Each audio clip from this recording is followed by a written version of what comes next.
Selamat Hari Raya Pentakosta.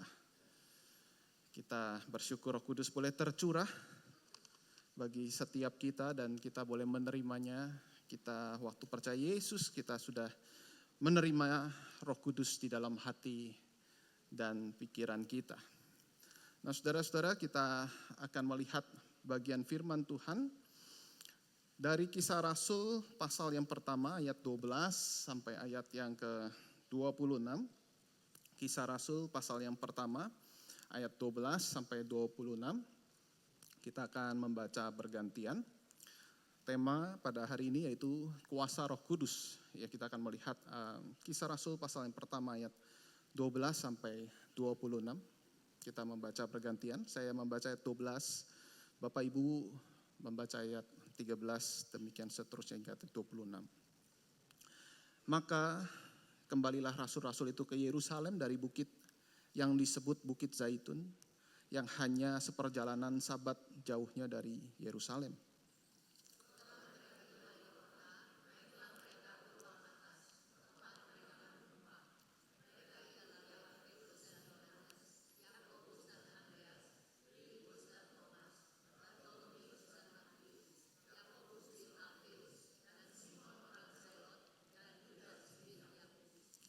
Mereka semua bertekun dengan sehati dalam doa bersama-sama dengan beberapa perempuan serta Maria ibu Yesus dan dengan saudara-saudara Yesus.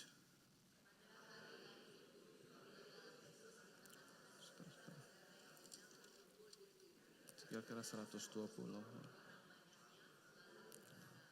Hai saudara-saudara, haruslah genap nas kitab suci yang disampaikan Roh Kudus dengan perantaraan Daud tentang Yudas, pemimpin orang-orang yang menangkap Yesus itu.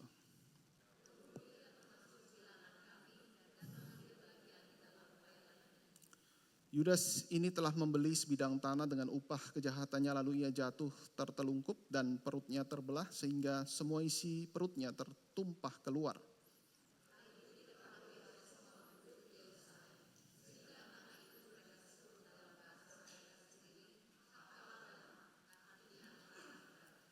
Sebab ada tertulis dalam kitab Mazmur, biarlah perkemahannya menjadi sunyi dan biarlah tidak ada penghuni di dalamnya dan biarlah jabatannya diambil orang lain.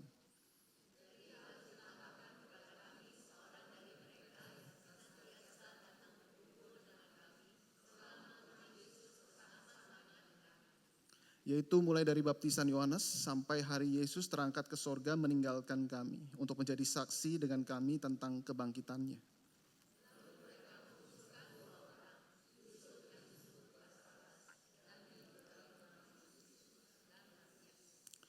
Mereka semua berdoa dan berkata, ya Tuhan, Engkaulah yang mengenal hati semua orang, tunjukkanlah kiranya siapa yang Engkau pilih dari kedua orang ini.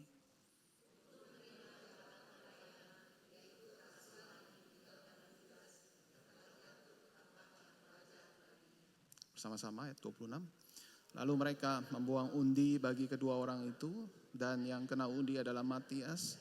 Dan dengan demikian ia ditambahkan kepada bilangan ke-11 rasul itu. Demikian pembacaan firman Tuhan. Dan saudara, biasa ketika kita membahas tentang Roh Kudus dan apalagi peristiwa Pentakosta, saudara, biasanya yang dibahas adalah Kisah Rasul pasal yang kedua. Ya. Nah, karena itu saudara-saudara, saya tertarik untuk membahas sebelumnya, ya.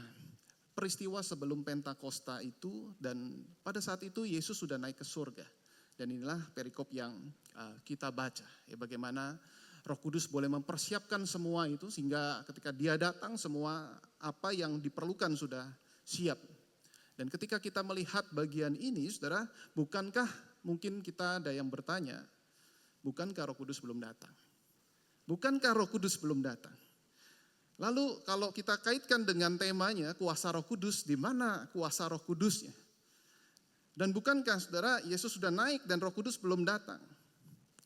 Tetapi saya ingin menjawab saudara, ada seorang penafsir yang sangat baik menjelaskan akan hal ini. Ini perikop yang sebelum Roh Kudus datang. Memang Roh Kudus belum datang saudara. Roh Kudus memang belum turun, tetapi ia sudah mengintip dari sorga. Ia sudah mengintip dari sorga dan sudah terasa kekuatannya. wah ini luar biasa, kuasa daripada Roh Kudus. Saya punya pengalaman unik ketika mengisi retreat di sekolah SMA di Kota Medan, saudara-saudara. Gak tahu saudara pernah dengar atau tidak kalau saudara berasal dari Kota Medan ya. Ada seorang kepala sekolah ibu ya, cukup senior yang sangat killer sekali, sangat ditakuti oleh siswanya, saudara-saudara ya. Jadi ketika siswa mendengarkan pelajaran mereka mulai ribut dan tiba-tiba dari belakang ibu kepala sekolah itu memantau, dia bisa punya indera tertentu mana kelas yang ribut, lalu dia masuk ke kelas itu dan tiba-tiba langsung yang tadinya ribut, anak-anak itu seperti ada sesuatu di belakang dan mereka langsung semua hening, saudara-saudara ya. Ya, langsung ibu yang mengajar di depan tuh seperti yes terima kasih Bu, gitu ya kira-kira. Karena apa? Tiba-tiba itu yang tadinya demikian ribut sampai yang mengajar pun juga sudah tidak digubris, tidak didengar dan tiba-tiba langsung hening gara-gara ibu kepala sekolah ini. Nah suatu kali saudara saya memimpin sesi yang kali kesekian saudara. Dan kali yang pertama, kali yang kedua ada si ibu kepala sekolah itu hadir. Tetapi kali yang kesekian, saudara ada beberapa sesi, seingat saya mungkin ada 5 atau sampai 6 sesi. Mungkin sesi yang kelima. Si ibu kepala sekolah ini gak ada di ruangan. Nah, saudara bisa bayangin ya. Waktu memimpin, anak-anak ribut, saya kasih ilustrasi pun juga sudah tidak mempan. Sampai guru-guru yang lain juga sudah kewalahan, mereka sudah pada berdiri dan sebagainya. Tetap ribut, kencang banget saudara.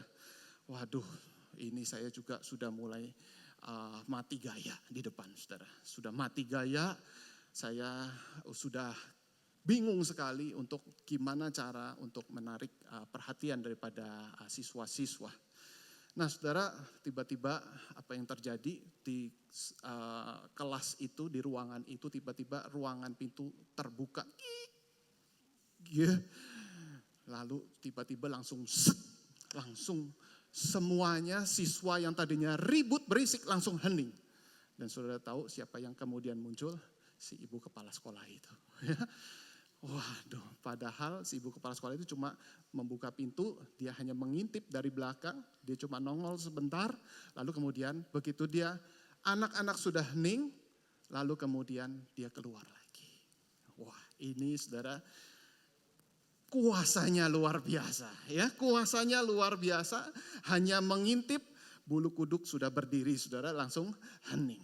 Nah di sini saudara mungkin kita bisa membayangkan kira-kira yang terjadi pada saat itu. Roh Kudus belum turun tetapi kuasanya sudah mengintip, kuasanya sudah mulai terasa. Sehingga murid-murid itu mendapatkan keberanian untuk apa? Mereka mau kembali ke Yerusalem, saudara. Nah ini tadi dikisahkan di mana murid-murid itu kembalilah rasul-rasul ke Yerusalem dari bukit yang disebut Zaitun, hanya seperjalanan sabat jauhnya dari Yerusalem, saudara. Jadi murid-murid itu punya keberanian. Saudara, kenapa saya katakan seperti ini? Mungkin saudara bertanya, kok ke Yerusalem? Apakah ini tidak salah? Saudara ingat, murid-murid pernah dibuatkan hoax, bukan? Di mana mereka dituduh mencuri mayat Yesus. Dan kalau cerita ini masih terus berlarut-larut, saudara, hoax ini masih terus ada. Saudara, ini bisa dibayangkan murid-murid akan dibunuh, bukan? Kalau dianggap hoax ini yang benar.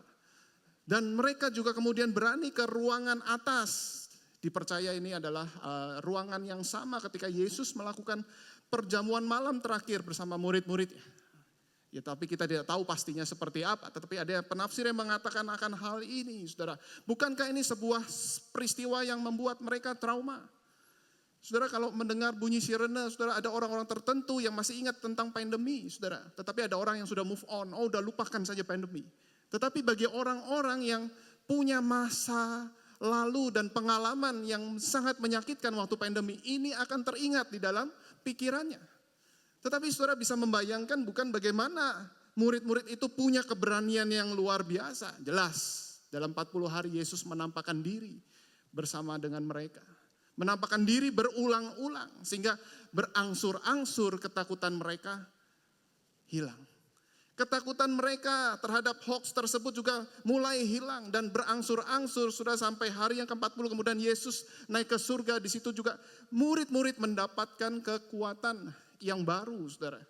Tetapi saudara, di sini peran Roh Kudus. Jadi 40 hari, kemudian masih ada 10 hari. Dan mereka juga nggak tahu, bukan 10 hari kemudian. Baru Roh Kudus turun, baru Roh Kudus benar-benar turun secara maksimal, secara total, saudara. Tetapi di situ mereka mungkin di dalam waktu yang 10 hari di situ. Di situ kekuatan daripada Roh Kudus yang bekerja. Dan mulai terasa kekuatannya ini menopang, memaintain murid-murid. Sehingga apa? Sehingga murid-murid itu punya keberanian yang sama waktu mereka bersama-sama dengan Yesus. Murid-murid itu tetap ketika mereka berdoa di dalam sebuah ruangan atas, mereka bukan berdoa dengan ketakutan, aduh gimana ini, Roh Kudus belum datang, Yesus sudah pergi, tolong Tuhan. Bukan begitu saudara berdoanya. Tetapi murid-murid berdoa dengan roh keberanian. Murid-murid berdoa dengan sukacita. Dan murid-murid kembali mengingat apa yang Yesus lakukan, Yesus kerjakan. Nah di sini saudara kita bisa belajar di bagian yang pertama ini. Apa sebenarnya yang Roh Kudus lakukan kepada murid-murid pada saat itu? Roh Kudus mengingatkan kembali akan apa yang dilakukan oleh Yesus. Roh Kudus mengingatkan kembali kepada murid-murid, Yesus sudah naik ke surga.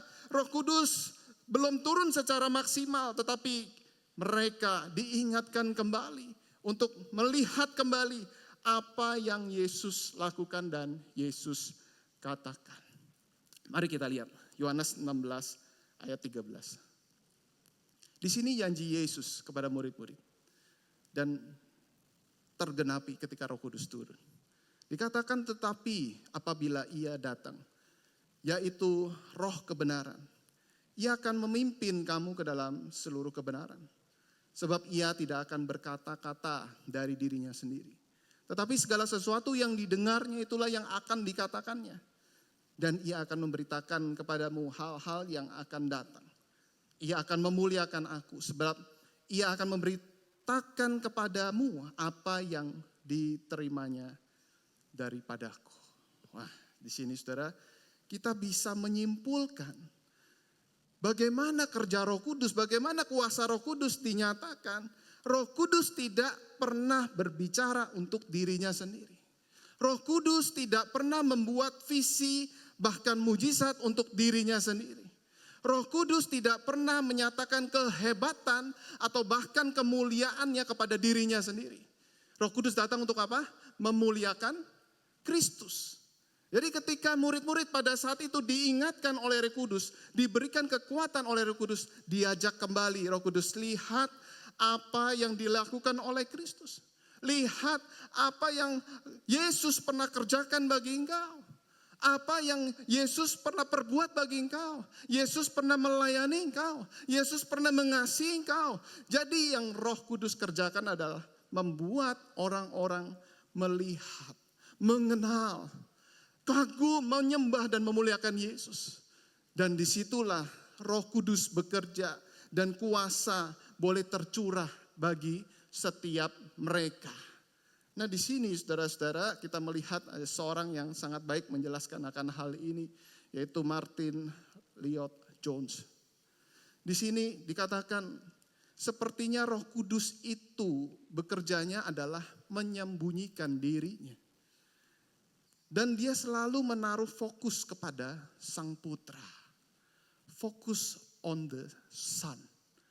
Putra itulah yang menjadi fokus daripada Roh Kudus. Roh Kudus tidak meninggikan dirinya sendiri. Roh Kudus fokusnya hanya untuk memuliakan Kristus. Nah, di sini saudara, saya kasih gambar di sini adalah lampu sorot. Saudara, siapa yang sering ya melihat lampu sorot? Saudara, lampu sorot itu akan dinyalakan, dia akan menyorot kepada pribadi tertentu. Ya. Saudara kalau melihat lampu sorot, saudara tidak mungkin saudara akan melihat lampu sorotnya itu, bukan? Lalu kemudian saudara bertanya-tanya, wah lampu sorotnya bagus sekali. Wah ini mereknya apa? Ya buatan dari mana? Ini waduh impor dari mana dan sebagainya. Saudara tidak mungkin akan bertanya seperti itu. Tetapi saudara, lampu sorot itu akan mengarahkan kepada pribadi tertentu. Yaitu mungkin aktor yang sedang menaikkan lagu-lagu. Wah, dengan suara yang khas, suara yang menggugah hati. Wah, luar biasa sekali, bukan? Atau ada pemusik yang bisa memainkan piano dengan luar biasa. Ini yang perlu kita lihat, yang perlu penonton lihat. Bukan lampu sorot yang dilihat. Nah, di sini saudara-saudara, di mana Roh Kudus berperan seperti lampu sorot. Supaya apa? Supaya orang makin jelas lihat Yesus. Supaya orang makin kagum terhadap Yesus. Supaya orang makin tertuju pada Yesus. Semakin orang bisa membuat orang yang lain juga kenal Yesus. Lihat di sana. Di sana Yesus sangat luar biasa. Nah, saudara-saudara, ketika kita boleh melihat pengertian akan hal ini, saudara-saudara, maka kita perlu sadar, saudara, bahwa ketika kita sudah sungguh-sungguh dipenuhi oleh Roh Kudus, apakah kita makin kagum terhadap Yesus? Apakah kita makin meninggikan Yesus? Apakah kita makin memuliakan Yesus di dalam hidup kita? Sehingga, saudara, Yesus makin terlihat jelas di dalam kehidupan keseharian kita. Yesus makin terlihat jelas di dalam kehidupan bergereja kita. Dan inilah dunia Allah Tritunggal yang sangat indah. Di mana Roh Kudus waktu turun, dia muliakan Yesus.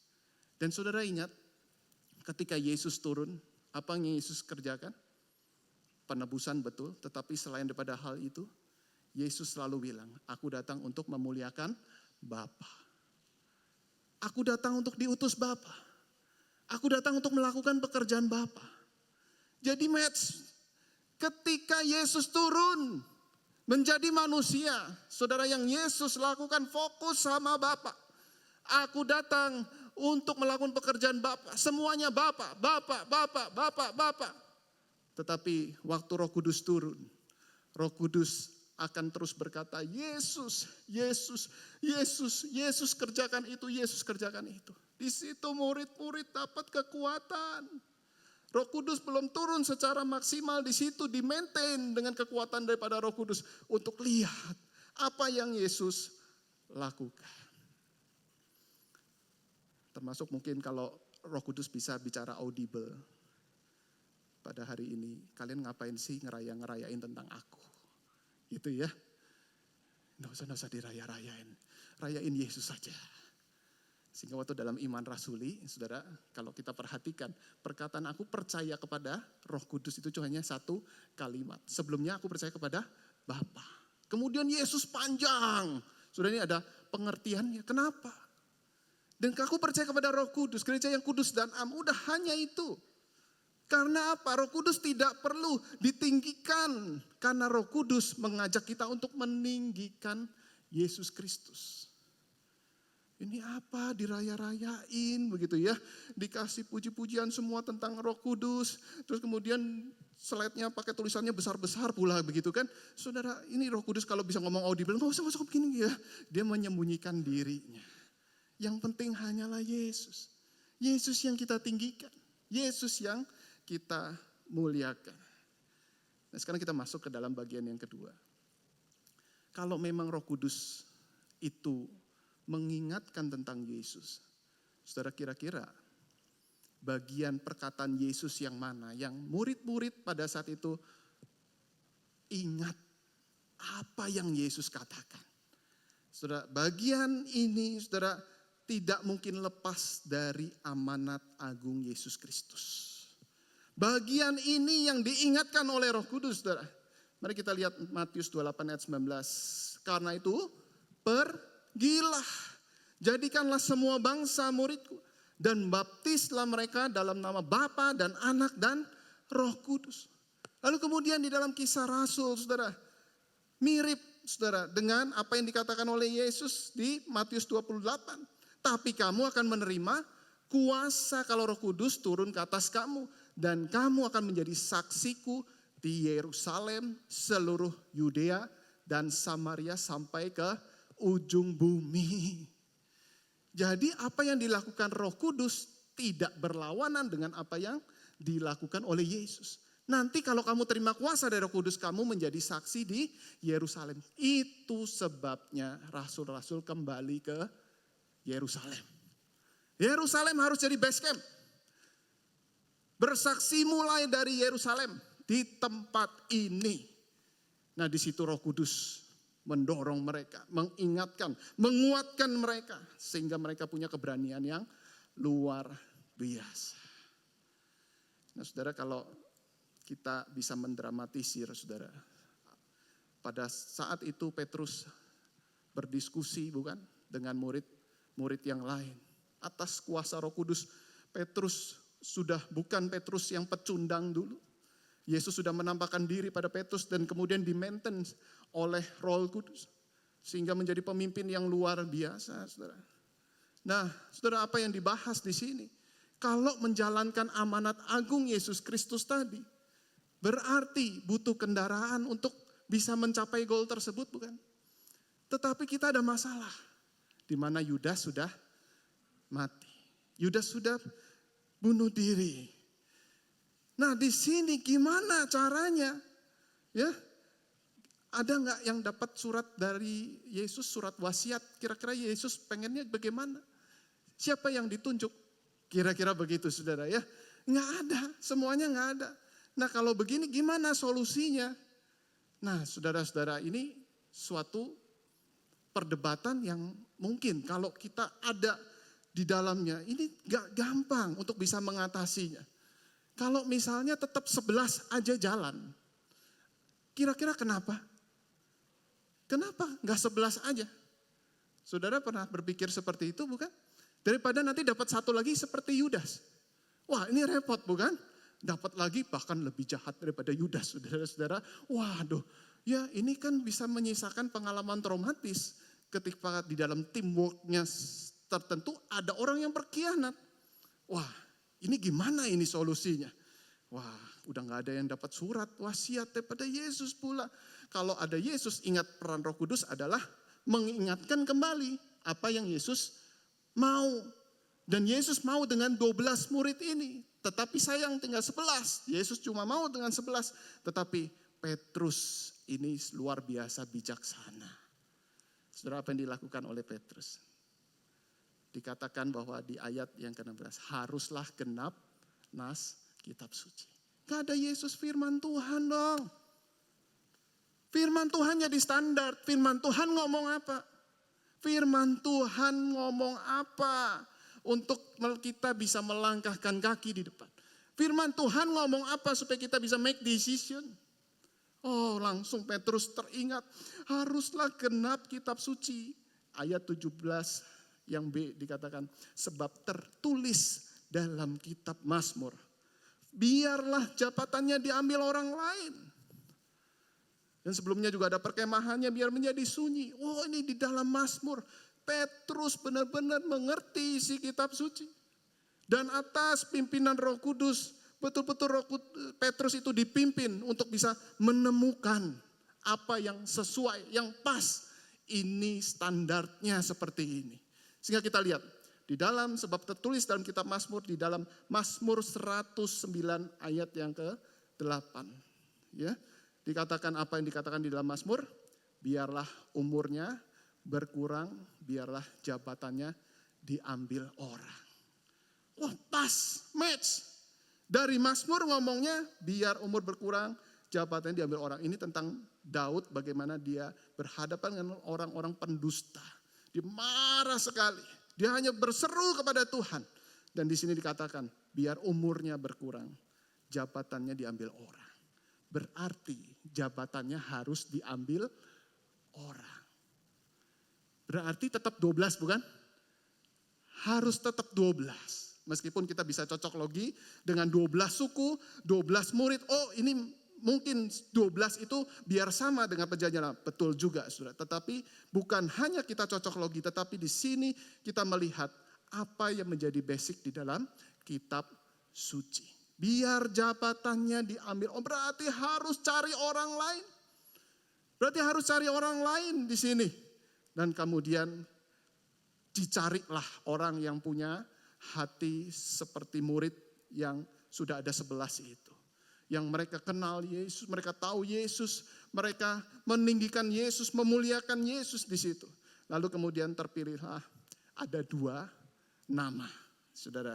Ya, ada nama yang pertama adalah Yusuf atau Barsabas atau Justus, itu satu nama. Lalu kemudian yang kedua adalah Matias. Lalu dipilih salah satu dengan undian, ya, buang undi. Ya, di mana Amsal 16 ayat 33 itu seturut dengan perjanjian lama, ya, kalau sudah menemukan 2 di sini yang sudah diseleksi dengan ketat, ya undi dibuang. Jadi bukan asal buang undi, tidak.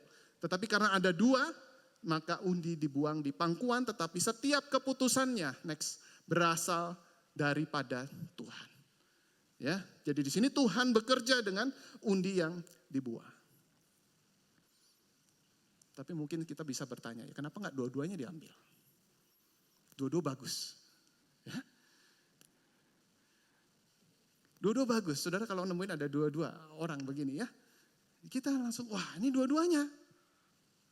Nah kalau dua-duanya nanti jadi 13 murid. Enggak cocok sama orang Tionghoa, saudara ya. 13 angka sial. Ya. Nanti bisa bentur. Nah ini hanya sekedar pemikiran iseng. Tetapi begini saudara ya, yang Yesus lakukan waktu dia memilih murid di awal 12. Jadi Roh Kudus ingetin, Yesus lakukan waktu awal gimana? 12. Masanya Yesus waktu panggil orang, hai Natanael ikut, hai Filipus ikut, hai Petrus ikut, langsung ikut.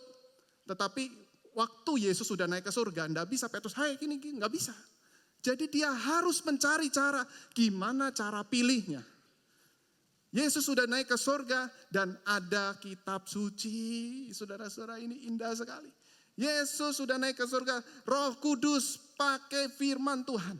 Roh Kudus pakai kitab suci untuk mengarahkan kita pada kebenaran.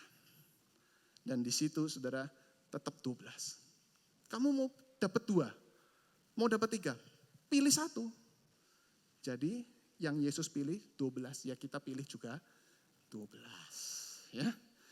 Nah saudara-saudara, apa yang kita bisa pelajari di bagian yang kedua ini?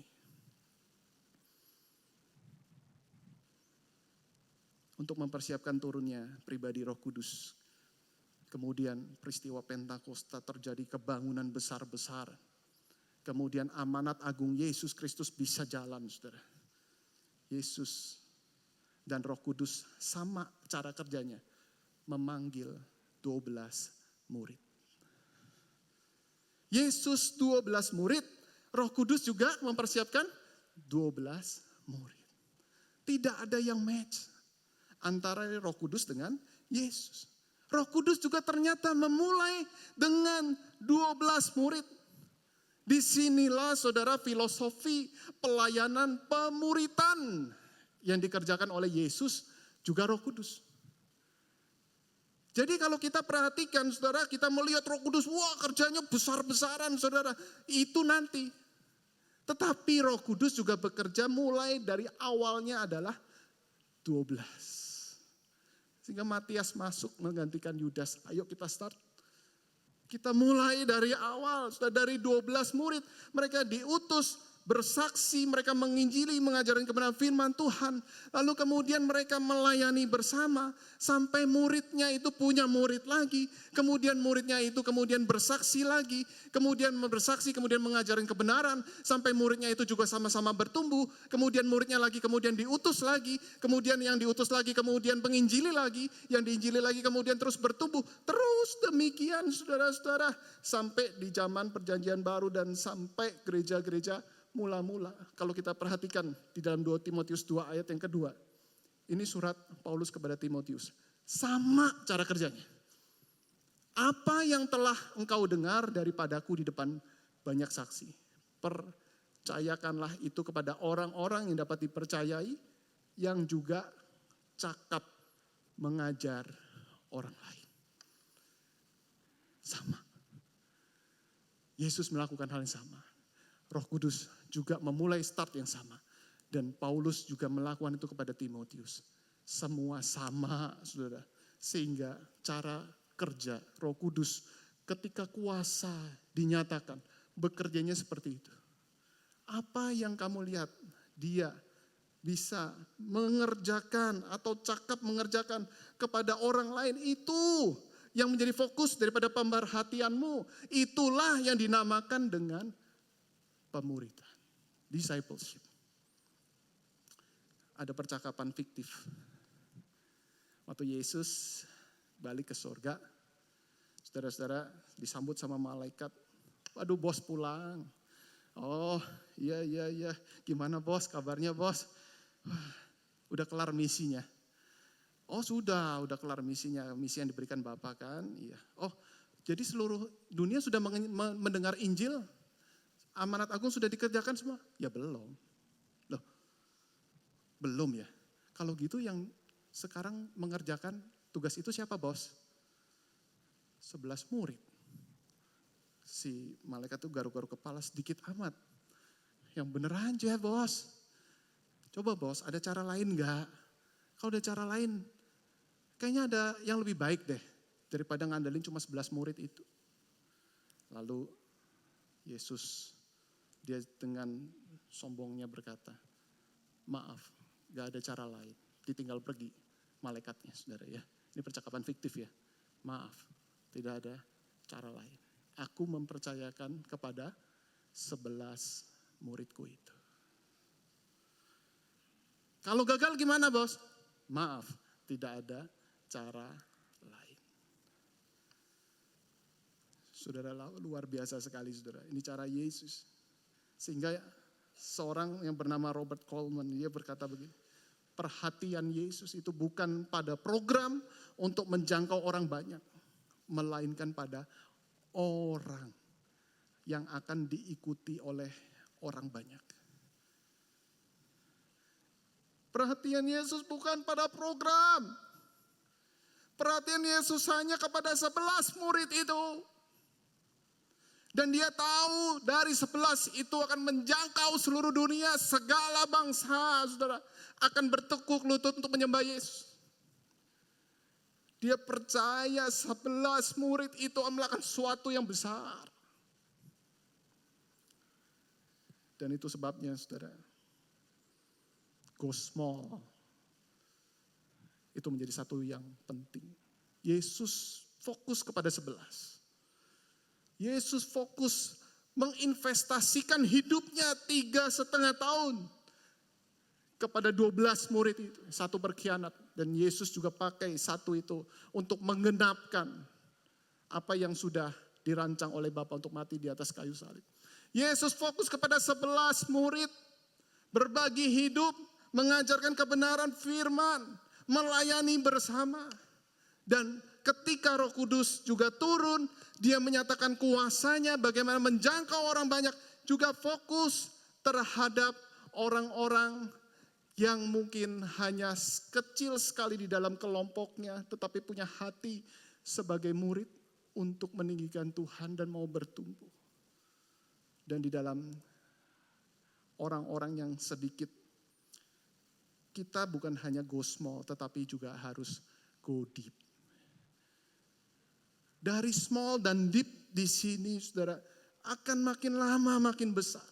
Di beberapa tempat gereja bertumbuh dengan cepat, tetapi bahkan di sana masalahnya adalah pertumbuhan tanpa kedalaman. Mereka bertumbuh, yes, tetapi tidak ada kedalaman. Itu sebabnya sangat membahayakan sekali. Ketika sudah bertumbuh tetapi tidak ada kedalaman, tidak berakar dalam kebenaran firman Tuhan. Tetapi yang Yesus dan Roh Kudus mau adalah mulai dari yang terkecil, tetapi juga deep. Berakar, mengerti apa yang Roh Kudus mau, tahu bagaimana mengambil keputusan sesuai dengan pimpinan daripada Roh Kudus. Sehingga A.W. Tozer, saudara, dia mengatakan begini, agama modern, yaitu Kristenan modern berfokus pada pengisian gereja dengan orang-orang. Sedangkan Injil yang sejati menekankan pemenuhan manusia dengan Allah. Filling people with God. Tapi banyak gereja hari ini, saudara, Fokus gimana ngisi gereja dengan orang. Gimana caranya? Makin kita pikir, kita makin pusing. Tetapi kalau kita mau kembali ke cara Yesus. Yesus tidak melakukan hal itu. Yesus melakukan penuhi orang dengan kuasa Roh Kudus. Penuhi orang dengan Tuhan. Penuhi orang dengan kitab suci. Dan di situ dia akan menjadi orang-orang yang juga menjangkau orang yang lain lagi. Ini cara Yesus. Tetapi seringkali diabaikan. Tidak menarik. Lebih senang cara dunia. Sehingga Dallas Willard dia menulis buku Great Omission. Bukan Great Commission. Great Commission amanat agung. Tetapi dia sedikit menyindir. Ini pengabaian agung. Cara Yesus tidak dilakukan. Gereja-gereja justru pakai cara dunia. Bahkan dia tulis, gereja hari ini tidak mencetak banyak murid. Harusnya mencetak murid Kristus adalah gereja. Tetapi yang mencetak daripada gereja-gereja hari ini, dia mencetak orang Kristen vampir. Saya penasaran apa maksudnya. Orang Kristen vampir, orang Kristen yang berkata pada Yesus, aku butuh darahmu, tapi saya tidak peduli menjadi muridmu atau memiliki sifatmu. Jangan berurusan dengan saya selama hidup ini. Tapi kita ketemu lagi di surga ya. Wah ini benar-benar ya. Cuma pengen hisap darah Yesus katanya begitu. Dia gak peduli dengan Yesus di hari-hari biasa. Tapi cuma pengennya nanti dia di surga kita ketemu. Soalnya orang-orang Kristen yang seperti ini saudara. Dan tidak kembali kepada cara Yesus. Bagaimana Yesus pada saat itu betul-betul mengajak setiap orang untuk punya hati seperti murid. Hati yang betul-betul mau bertumbuh. Hati yang mau belajar menaati firman. Hati yang melihat bahwa Yesus lebih indah daripada segalanya. Dan apa bedanya saudara? Antara murid dengan konsumen rohani. Murid, dia akan selalu mengikuti jejak Yesus. Murid, dia akan melihat apa yang dikatakan oleh Yesus. Dan murid, dia akan terus melihat bagaimana Yesus mengagumkan. Sedangkan konsumen rohani, dia akan mudah sekali meninggalkan Yesus. Kalau Yesus sudah tidak lagi menguntungkan buat dia. Itulah bedanya Matias dengan Yudas. Yudas, dia melihat Yesus sudah tidak lagi menguntungkan, dia jual Yesus. Yudas pernah ditegur oleh Yesus, Yesus memuji Maria, memberikan minyak narwastu. Tapi Yudas punya usulan program, di mana kita bagikan kepada orang miskin. Yesus pro kepada Maria. Di situ Yudas kesal sama Yesus. Oh, ini usulan nih daripada bendahara, tetapi tidak digubris. Buat apa kalau begitu Yesus bagi saya? Yesus dijual oleh Yudas. Tetapi dari kejauhan ada Matias yang bukan murid Yesus sebelumnya. Dia sudah tertarik dengan keindahan Yesus. Dia punya hati seperti seorang murid. Dia punya hati untuk terus belajar. Dia tidak bersama-sama Yesus, saudara. Tetapi terus dia renungkan perkataan Yesus. Dia terus berdiskusi tentang Yesus. Dia terus menaati apa yang Yesus lakukan, hatinya seperti seorang murid. Dia ajak keluarganya untuk kenal Yesus. Semua dia bawa kepada Yesus. Sehingga terseleksilah Matias itu. Dan apa yang membedakan antara Matias dengan Yudas? Murid Kristus atau Matias ini melihat God is atau God as beautiful. Konsumen rohani melihat God as useful. Do you see Jesus as beautiful or useful? Apakah kau melihat Yesus itu beautiful, saudara? Atau kita melihat Yesus hanya useful?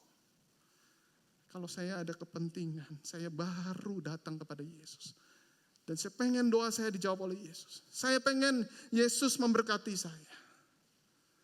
Dan saya pengen supaya Yesus itu betul-betul mengutamakan dan memperhatikan saya. Soalnya ini konsumen rohani. Bukan hati seorang murid. Kita bersyukur gereja kita punya pengajaran yang baik. Kamis itu ada pendalaman Alkitab. Seberapa banyak jemaat yang mengikuti. Saudara, di situ saya bersyukur sekali. Roh Kudus bekerja lewat Zoom sampai ke rumah masing-masing. Wah, tanya jawab terjadi, lalu terus kemudian bahas eksposisi ayat demi ayat. Mungkin efeknya nggak langsung hari itu, saudara-saudara.